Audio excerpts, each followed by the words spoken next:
At noon, Singapore ordered the Honolulu-Star to stop immediately, report its coordinates, and maintain order at all costs. A relief ship was en route with proper medical support. Until then, the captain was to enforce the quarantine rules in full. No exceptions. By evening, a few passengers felt slightly better. A handful dined in the restaurant in a somewhat calmer mood, but the panic still hovered over them, like the stillness before a storm over the Indian Ocean. Their faces were pale, now with fear, not illness. Except for Mr. Irving. During these harrowing days, he gained over a pound. Mr. Gould continued sleeping faithfully. He did briefly wake in the morning, but after lunch he went right back to sleep. Afternoon shocker. Jose, the waiter, vanished. Some suspected suicide. The Boston lawyer warned that he might have gone berserk, which he claimed was a common symptom of sleeping sickness. He begged the captain to shoot him immediately if that happened. When the captain solemnly agreed, the lawyer collapsed in tears. Others began fumigating their cabins with disinfectant, which left them coughing constantly. Mr. Irving spent the afternoon learning how to play cricket. Evening twist. Jose reappeared. So he hadn't gone mad. Or if he had, perhaps he got tired of it and took a break. He seemed well rested and walked into the dining room with a napkin on his arm. The passengers flocked to him, poking, questioning, crowd, "Where were you? When did you recover? Say something." Fulig Jimmy turned to the crowd with a smug grin and launched into his explanation, full of confidence and condescension. Ladies and gentlemen, if I may, what we've all experienced is nothing more than mass hysteria. Hysteria is as contagious as the flu without the meaning. When it strikes, women become hysterical. I ask you, have you ever heard of a disease with no fatalities? What kind of epidemic doesn't kill anyone? The passengers exchanged glances. Maybe he had a point. If just one person had died, even I would panic. South of the equator, anything can happen. But so far, I ask you, who has died? Just then, Mr. Irving walked in, a bit sheepishly. Please, help me find the doctor. My guardian, Mr. Gould, has died. 10 minutes later, not a single passenger remained outside their cabin. Death was here. The decks, the lounges, the staircases of the Honolulu-Star were deserted, eerily silent. The captain, accompanied by the doctor, hurried straight to Mr. Gould's cabin. He opened the door and stopped on the threshold. The cabin was well lit. Even from outside they could see the massive body, head tilted back, mouth ajar, pale, straw-colored mustache. The doctor nervously shook his head side to side. He looked noticeably grayer than he had 2 days earlier. He's dead. That much is clear. You're not even going to examine him? Captain, near a dead body, a single mosquito bite might be enough. And in times like these, the ship cannot afford to lose its doctor.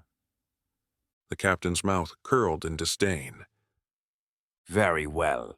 He stepped into the room, pressed his palm against the dead man's chest where the pajamas lay open. He leaned over the face, lifted the eyelids, just for show. The hand was ice cold and stiff. Only a corpse felt like that. He's dead. And with that, he walked out. The splendid Honolulu-Star drifted silent and lifeless, like a real ghost ship. Only the crew wandered about, subdued and grim, performing their duties. The daylight turned grayish-white, the sea became restless and yellow-green, and the air pressed down in hot, heavy humidity. Back in the dining hall, Fulig Jimmy stood alone, like a man struck in the head. How had the tutor died? There was no epidemic. The opium dose, even for a seriously ill person, shouldn't have been fatal. Or was there really a plague? Now it's not 10 years. It's the noose. His massive nostrils trembled, pale with fear. What are you so afraid of? People die during voyages all the time. Yes, but this one died from what you gave him. From what? People can use opium for years, take far more than I ever slipped into his food, and not die. The steward stared into his eyes, then asked with trembling doubt, You didn't give him anything else? Just opium? Idiot. He came close to bashing the steward's head in. You don't actually think I poisoned him? I don't. But maybe this is a real epidemic after all. I feel strange myself. Because we're heading into the northeast monsoon, you fool. Don't shout at me. I know it's a bad calm, but it doesn't give you visions. You only see things with a high fever. What did you see? A ghost, if you must know. You've gone mad now, too? Maybe. But listen, if someone dies and another goes mad on a ship, it's not opium. What's this ghost nonsense? I'll tell you, I had a headache and the rum didn't taste right since morning. Dirty Fred, that bloodsucker, demanded tea biscuits with his grog.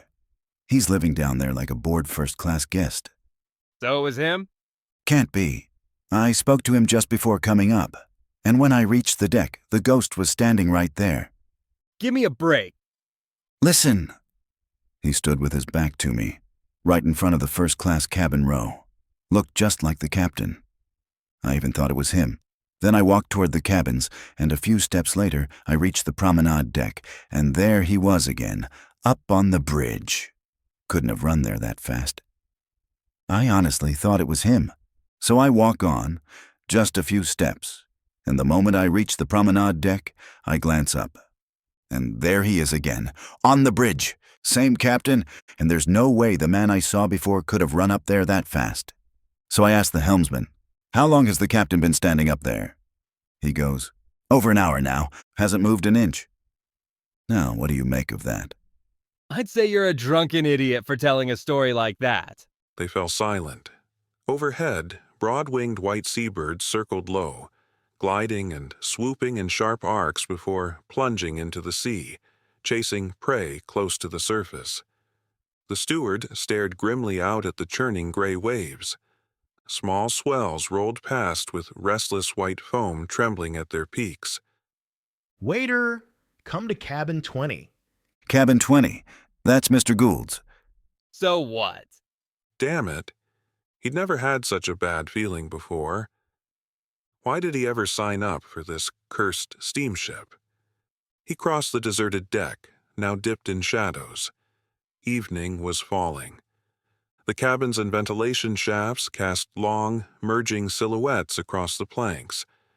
At Mr. Gould's cabin stood the captain, stone-faced and composed. The doctor had already slipped away. Waiter, Yes, sir. are you willing to wrap the deceased in a sheet and bury him at sea, sailor style? I'm a waiter. The crew are all cowards, commercial sailors. They refused the duty. You'll get $50. I'll do it. One moment. Mr. Irving had arrived just in time. Mr. Irving, I've already explained. Quarantine protocols require immediate burial of the dead, regardless of rank, status, or relatives. You did mention that, Captain. I regret it deeply. But even the upcoming medical board cannot override the rule. Autopsy or not, we can't take the risk. I just telegraphed the U.S. Embassy in Singapore. Here is their reply. Telegraph. To the captain of the Honolulu-Star. Relief vessel Robin arriving within hours. Do not bury the deceased. If the health inspector agrees, Mr. Gould, allegedly Prince Regent Fernandez de St. Antonio, may remain aboard in a lead-lined coffin. Captain Millen, Naval Attaché, USA. Very well. He tucked the telegram into his pocket. Waiter, dress the deceased. I'll send you a rifle. Stand guard at the cabin until further notice. He nodded briefly to Mr. Irving and left. A heavy silence settled. Do you believe, strong-handed stranger, that my guardian, Prince Regent Fernandez, died of an epidemic? Well, I'm not a doctor. You've seen much by now. We trust you. You may speak your thoughts freely. All right, in my opinion, there's no epidemic. Everyone on this ship is just hysterical. I agree. Hysteria. The panic of cowardly civilians. And yet, the regent, guardian by God's grace, is now dead. They stood silently.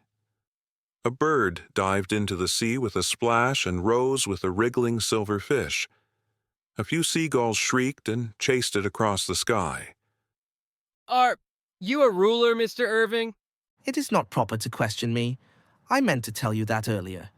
If I may ask, why not? Go in peace, good man, and fulfill your duty. I did not love the regent, who was prince by God's will, but I've ensured his burial will match his dignity. And just like that, tropical darkness fell. Hey, here's the gun. A sailor dropped the rifle and disappeared into the shadows. Now go dress the dead. We'll speak later. That's my cabin at the end of the row. You will be rewarded for your service to the late Prince Regent. Who are you?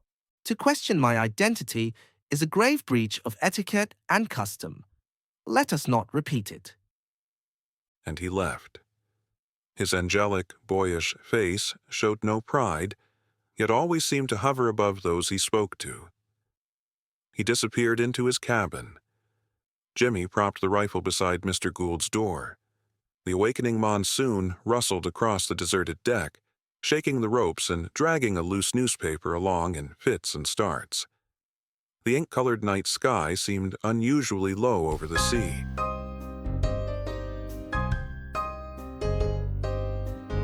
To be continued.